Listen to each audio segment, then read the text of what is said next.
Hi, it is Posho here again. I am feeling quite yapful.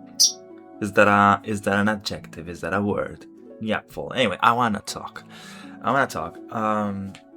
So let me show you. So I have these two replays here. This is me against the same person. Actually, let me make it more consistent. This is me. This is me. This is real. This is me against the same person. Okay, but these are two different situations. So this is the finals of Smog on Tour 23. This is a random week in SPL where I faced him again. And I believe I was in two very different mindsets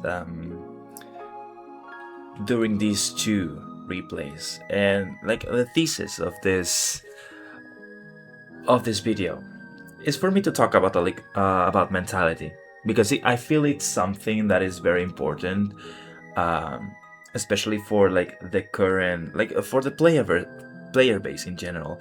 I think this probably applies to many video games or competitive activities that people do, but since we are within the real realm of Pokemon, and I more or less understand, because I've been like 12 years on this side almost, so I kind of understand the nature of it. As a matter of fact, I've experienced the many changes that this side has gone through, and I feel like I wanted to talk about it a bit. I don't know who's going to be interested in this, or either way, I think it's something that I want to talk about. So here, I'm just gonna play the replay. This is probably one of my favorite games that I have ever played. I know that the team preview doesn't really look very enjoyable, because it's a Sun team with Dugtrio and a Wobbuffet here, and then there's the guy, the guy of the century, Volcarona, and it was I have to say, this was like quite a headache to prepare, because Bengay is one of the, if not the biggest genius that this side has ever conceived. It's because of him that nowadays they just keep banning Dugtrio into every tier. It is because of him, because of how he just saw right through the metagame, and he made all of these really cheesy teams in every tier that could just overtook every metagame. It was insane. This guy did a lot. And he was, even without these really cheesy strategies, he was so good in the team builder. He's something that I would strive to be when as a team builder. Like, he was incredible. I believe this was the same. I don't remember if this was the same year he was in OST finals. Probably. Like, this guy's run was insane. So I was playing this guy, and this is one of my favorite games, because it's a game where I prepared and I played very well to this match, and it was honestly one of the happiest moments that I've lived in on this side, because I ended up winning the tournament, and this was my second final in a row, which is something that not many players had achieved. Yeah, fair warning, I'm gonna self-place myself as well as I'm going to be really critical, because now if I go in here, so I faced him again in SPL. This was like 2 years afterwards, after the tournament, but after, oh my god, these nicknames. This was after, because when I was, when I was here, I was at the peak. It felt like I was at the peak. I felt like kind of unstoppable. As a matter of fact, I managed to make it to the semifinals in the next Smog on Tour. So I was hot. I was really hot.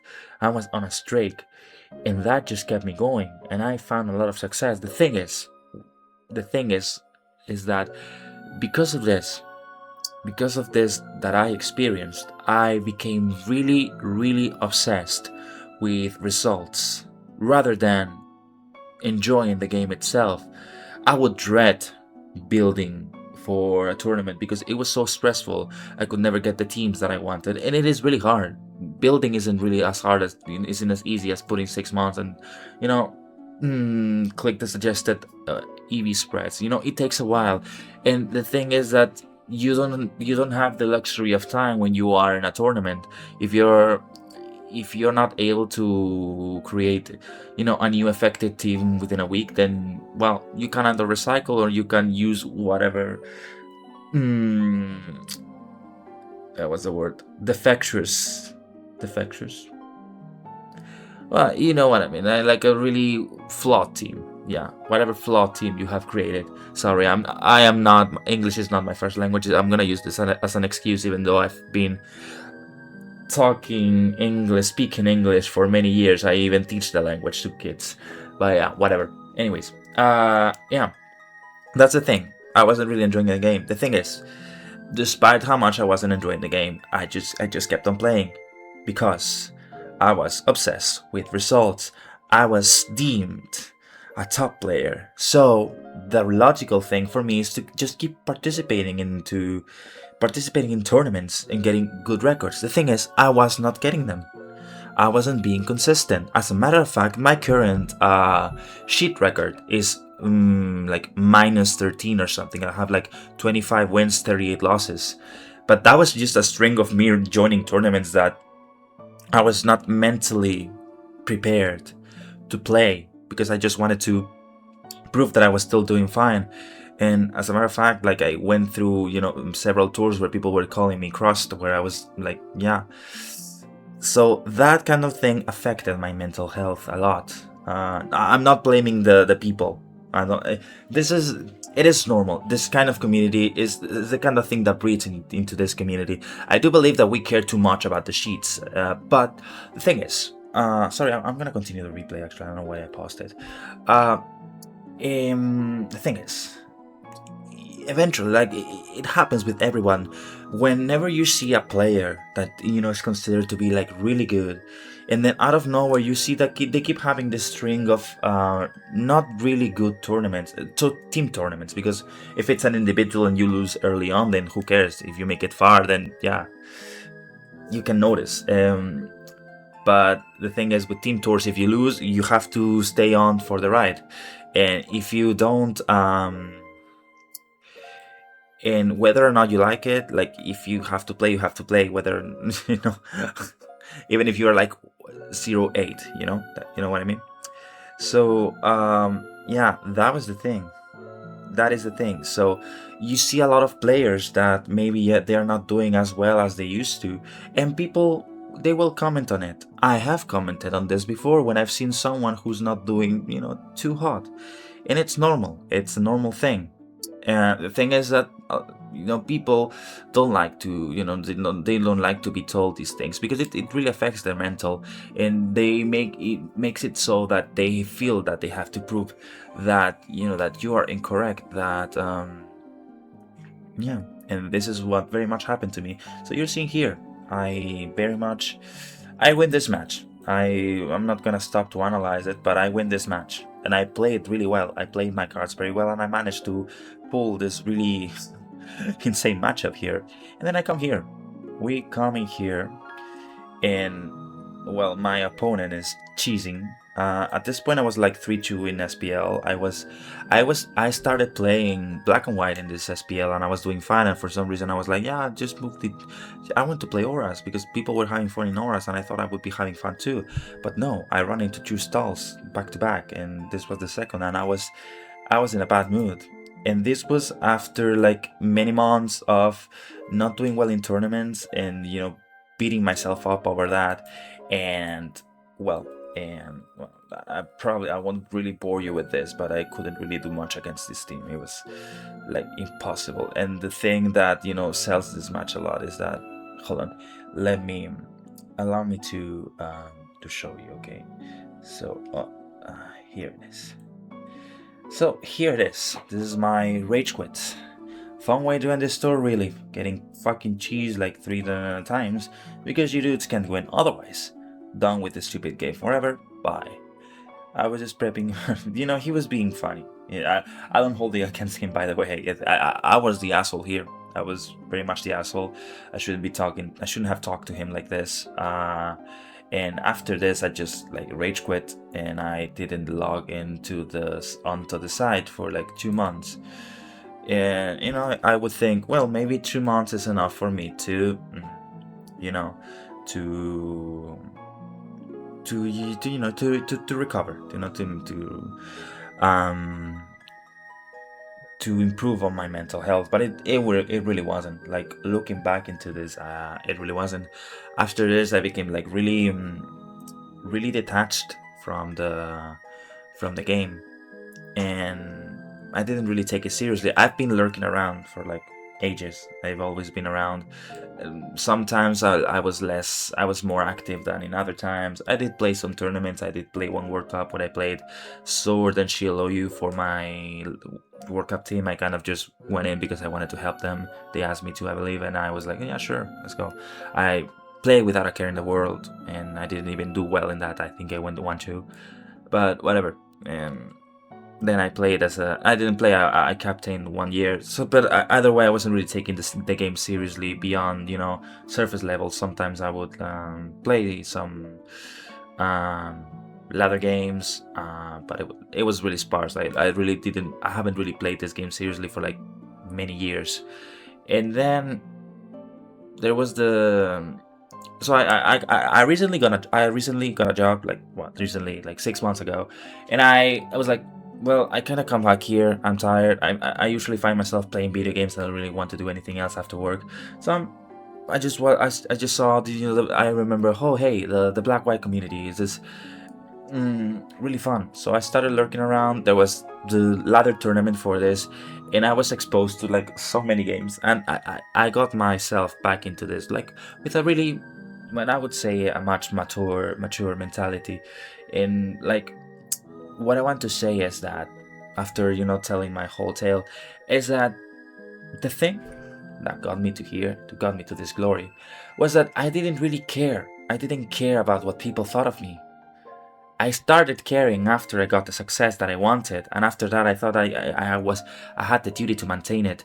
And this is what players nowadays fail on, in the sense that some of them are really harsh with themselves when they don't do well, and especially in team tours. I'm mostly talking about team tour community because, as I said, if it's an individual and you lose on the first round, you're just gonna beat yourself over that for like 1 day, 2 days max. After that, then you're done with the tournament. You just move on. You sign up to another thing. Maybe you quit the game. You find something else that you can find joy on. But regardless, in individual tournaments, if you make it far, that means that you just won many games in a row. But in team tours, if you lose, then you have to stay in. So the thing is, I find many team tour players, they're so harsh on themselves. Oh no, I went 5-6. I'm the worst player alive. I am so bad. I'm sorry, team. I disappointed you. Oh no, like maybe like most of those losses didn't really matter because they were already made in the playoffs. You know what I mean. Yes, you can have people who have like really really terrible records, and yeah, it's a shame. But I've seen players who just go 5-6 or like 4-5, and they beat themselves off over that. Like, man, it's a bet. If it was everyone, okay, but it's best of one. It's best of one, and I finally seen the light. In that best of one really sketches with that, like it really messes up with the results. Like if you saw the overall team tour record, you would find that most players don't even have like over 60% of the win rate. There are like really few exceptions, like AVR and like Bea, but those are like exceptions. Most of the time, you're not gonna win like half your match. Like you probably will win just a little over half your matches in team tours because it's best of one, and that's how it is. But people will still beat themselves over that, and I think it's a really cruel thing to the players that they have developed this kind of mentality. I remember Triangles was commenting this on tours where he was like, someone had PM'd him telling him that thank God that his team was eliminated from the tournament because he was already doing well in the tour. He had a good record, and if he kept on playing, there was the chance that he that his shit record would be tainted. And I thought that was just ridiculous, man. Like, sure, we love results. Don't we love to have good results? We love to do well. We love, like, at the end of the day, it's a competitive game. It's a competitive game. There's a lot of, there's a really huge social aspect to it. So we all love to be on Smogon, playing well, be praised, for the plays we do, for winning games. We love that. I did love to, and I do like that nowadays. I like when people tell me, "Hey, you've done really well in the store." I have people telling me, "Oh, I remember when you were top 3 in the Invitational of whatever." Like, oh, thank God, thank you. It's not even something I acknowledge, but I'm like, thank you. I am thankful for your words. I like that. I think it's a really nice thing, but people really need to not get too caught up on that, because at the end of the day, what's enjoyable about the game is the game itself. It's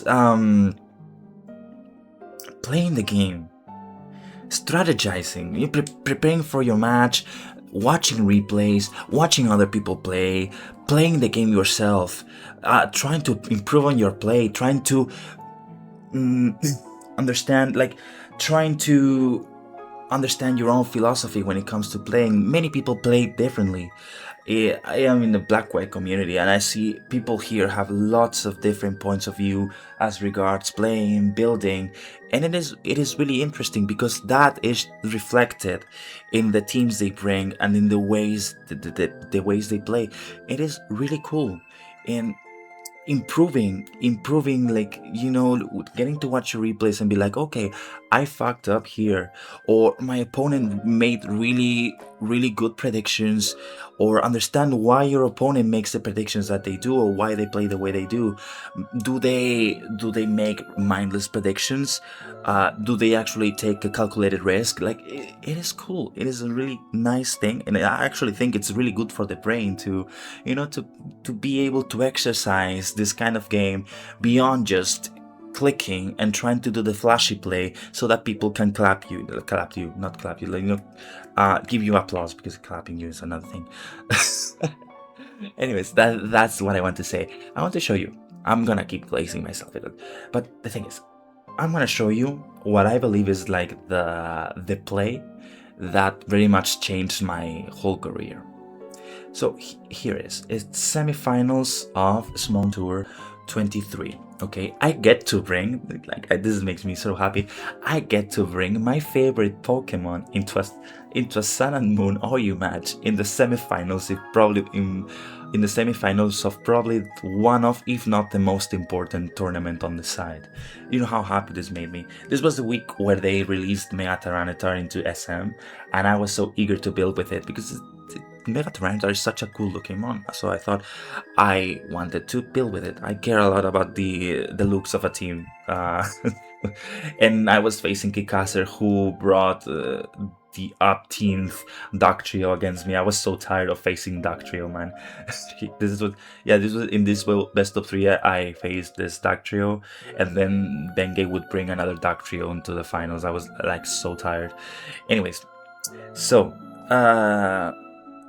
the reason why I want to show you this replay is because of one play that I made that, in hindsight it might seem like, well, it's just a regular prediction, but you have to take into account that this is the deciding game for one of the most important tournaments on the site.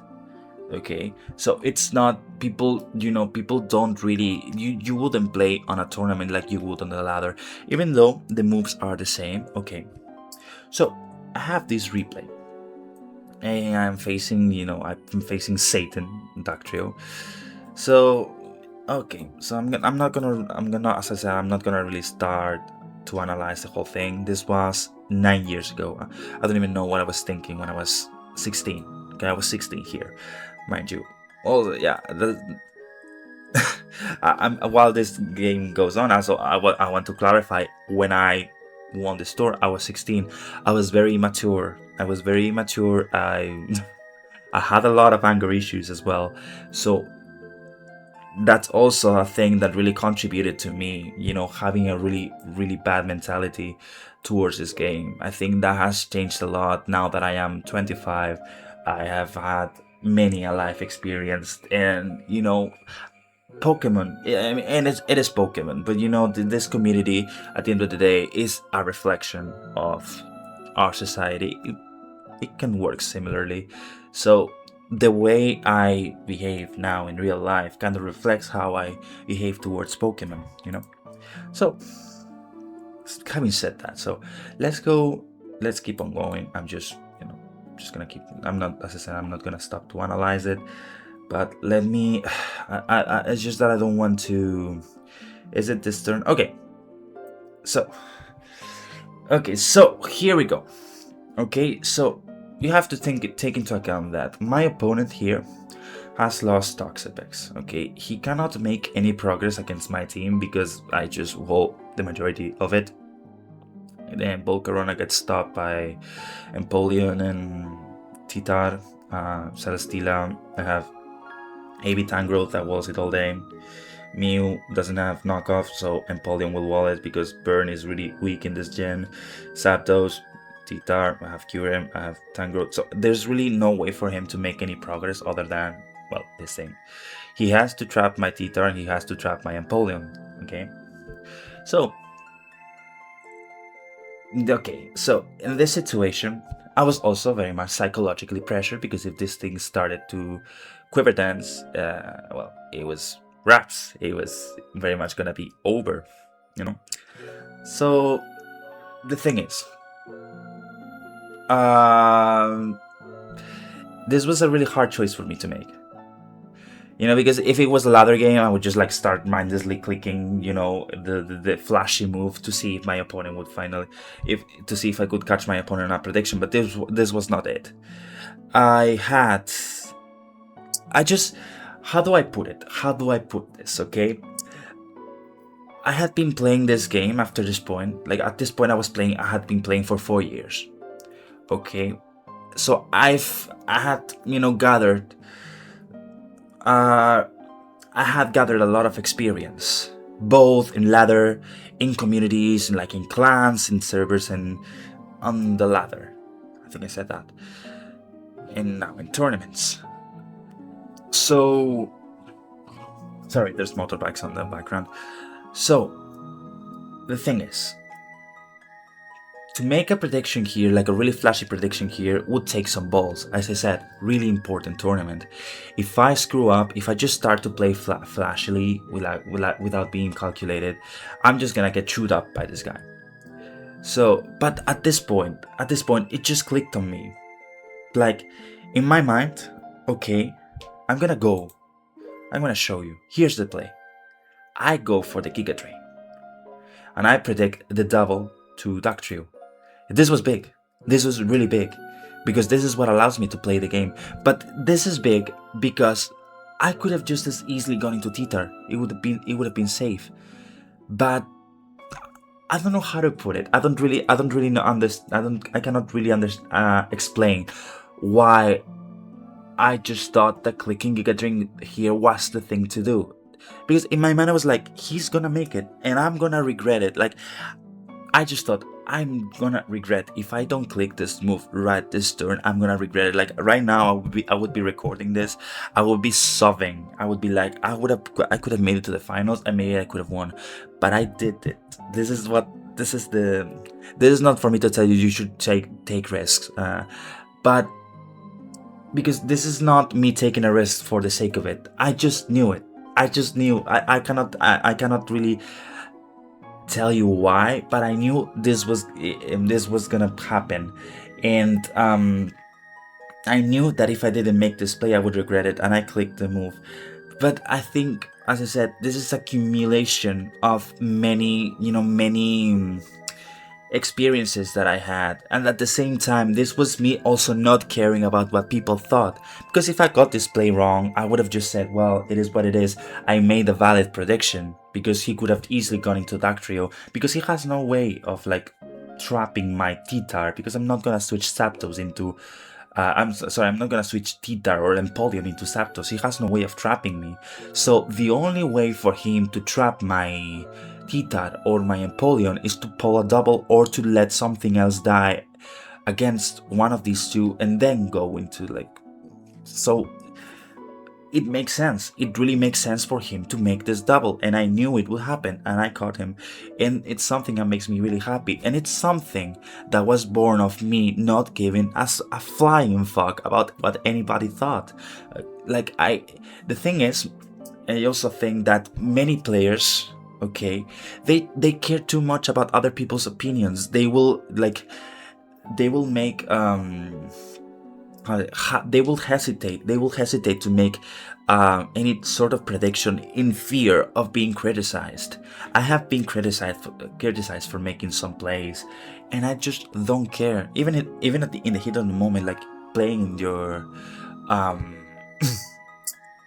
playing your tournament game, you can overlook and you can ignore many things because you are too focused, and you can be nervous, and it can happen. It is completely normal. But I think people should stop letting their judgment be clouded by what other people think of their gameplay. I think people have to make mistakes, and they have to be the ones to acknowledge those mistakes. Because this is what I did. I have before this, I had played another small tour, and I had qualified for the official ladder tournament, and I played some horrible games. I watched those replays. They were absolutely horrible. But the way I shaped myself was to look at my own gameplay and then improve upon that, and that's how I became good at the game. I don't think I'm Jesus Christ. I don't think I'm the greatest thing ever. I don't think I'm like the greatest player to have ever stepped on this game. Clearly not. There are many who are much better than me, but I don't care, because mostly what I care about is improving myself, enjoying the game with my own very limitations, and play with my own philosophy, and play with no care in the world. Like, you have to make good and bad plays, and stand by that. You have to stand by that. You can't get so defensive.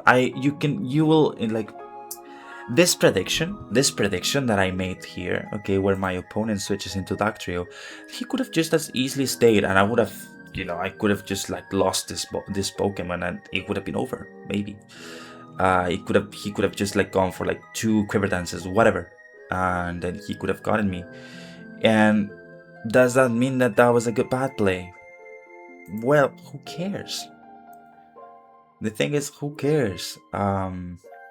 I didn't make an absurdly, risky play. It is very much calculated, and the thing is that it's really, as I said, being in the semifinals of one of the most important tournaments on the site, and being put in this position, it is not hard to pull the trigger. This is what it is really hard. It is really hard to do it, and I would understand someone else in my shoes not being able to do this. It is completely understandable, and I don't think I'm any really impressive for doing this, because it's not about the impressiveness of the act. It's the philosophy behind it that for me is what I'm mostly proud about. Because when it comes to this kind of play, this is a play I could have easily made on the fucking ladder. This is something that I could have seen coming on the ladder, but I did it here in a much more calculated environment, So, yeah, but after I got the success, I started caring. I started caring about what people thought, and it led to this. It led to this absolutely embarrassing thing to do. I just left the game and I didn't log on for 2 months. And after that, I just kept playing tournaments. I kept doing bad. I kept complaining, whining, and in the end, I just got myself detached from this game, and I I thought that I was bad. I called myself. I thought, no, maybe I'm not made for this game.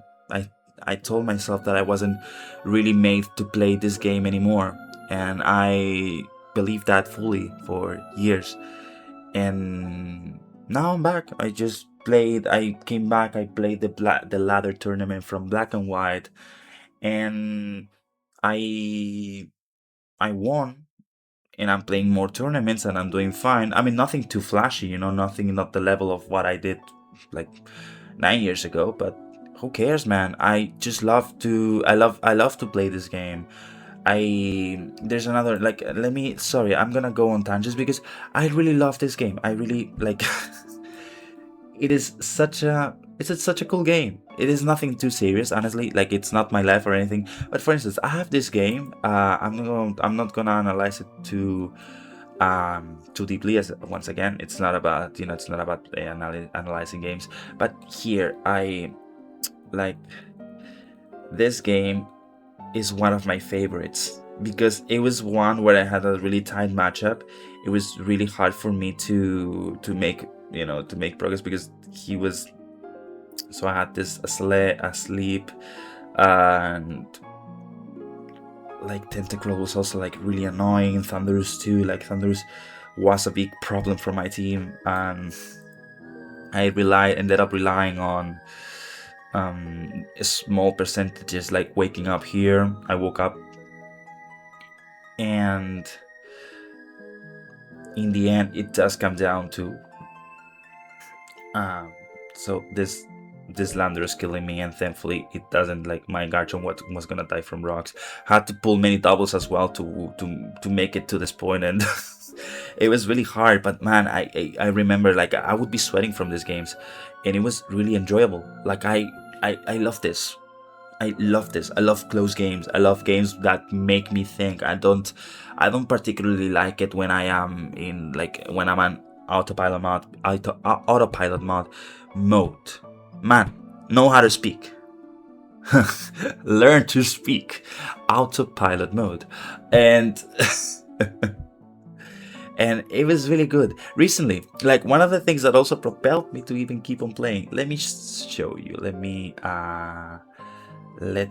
go to. Okay, so recently, on the ladder tournament, I believe. Wait up. Man. God damn it. Where is it? Circuit tournaments. Is my internet. Okay. All gen metagame circuits. Can it work? My god, my internet is not doing well. Let me see. Black and white. Oh yes, I'm actually gonna close some tabs. Maybe that's the problem. Who knows? Dun, dun, dun, dun, dun, dun. Here. Here. Okay, yes, here. This series versus Cow. Maybe I said I might record this series, like, from like my series from the ladder tournament, because I also prepared and had a lot of fun playing this. But basically, I'm not gonna analyze it. I keep saying I'm not gonna analyze it, but it's another game that it was like really close. It was like I came out of it and I was like, damn, man, this. It came down to really, like, small predictions, percentages here, like living this, and in the end, I'm proud that it came down to this exchange here, and it was like very close, like really close game, but it's one that had to make me think. I couldn't mindlessly just pull my way through this game, and I enjoyed it. I think people sometimes just forget to enjoy the game. They just want the results.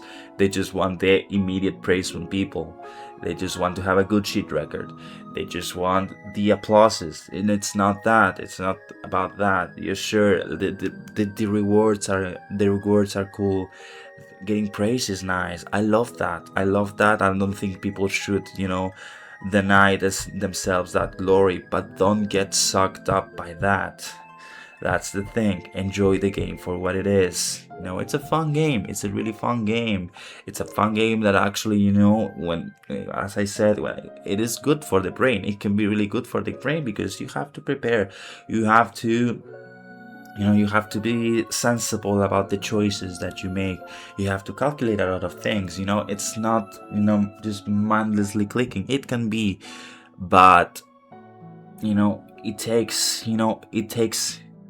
a certain degree of cleverness to be able to to play at a high level. And it is, and when when you finally feel confident and comfortable with your moves, and that's it. And it's a really cool sensation. And yeah, sorry, I've been yapping for quite a while. But yeah, this is the teaching that I want to leave. I don't feel that I like the most. I don't think like I'm like the wisest person on this planet. I just have a lot of experience, and I just like to talk as well. And this format is really nice. I really like it because I listen to a lot of VKC. I have to say he's an inspiration. In But yeah, I don't know who's gonna be. Maybe someone will find this helpful. So maybe someone will say, "Oh well, this. Who cares about you? Who cares about what you did 9 years ago? You stupid fuck." I don't know. It's just, I just was in the mood. It's my channel, and I upload whatever the heck I want. And yeah, I'll see you in a couple days when I play my next Points of FPL match series. Bye bye.